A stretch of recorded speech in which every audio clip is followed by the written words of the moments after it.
போறோம். வழக்கம் போல ரெசிபி மட்டும் இல்லாம எப்படி ஃபாஸ்டா 1 ஹவர்க்குள்ள நம்ம குக் பண்ண போறோம் எல்லா விதமான பிரசாதமும். அதுக்கு முன்னாடி நாள் என்னென்ன ப்ரிப்பேர் பண்ணி வைக்கலாம், எப்படி குறைஞ்ச வெசல்ஸ் யூஸ் பண்ணி குக் பண்றது, எது முன்னாடி எது பின்னாடி அப்படின்னு சொல்லிட்டு ரெசிபி அண்ட் டிப்ஸ் ரெண்டுமே பார்க்க போறோம். வீடியோக்குள்ள போயிடலாம். இப்போ எல்லாமே நான் எடுத்து வச்சிருக்கேன். இந்த மாதிரி இன்கிரீடியன்ஸ்லாம் எடுத்து வச்சுக்கணும், சர்விங் பவுலும் எடுத்து வச்சுக்கணும் எது எதுன்னு சொல்லிட்டு.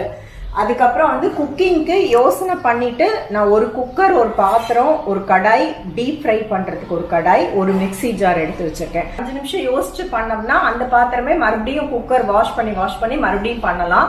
இல்ல உங்களுக்கு டைம் தான் முக்கியம், எனக்கு குக்கர் எல்லாமே பாத்திரம் கழுவுறதுக்குலாம் ஆள் இருக்கு அப்படின்னா நீங்க அட் அ டைம் 2 குக்கர்ல கூட வேக போடலாம்.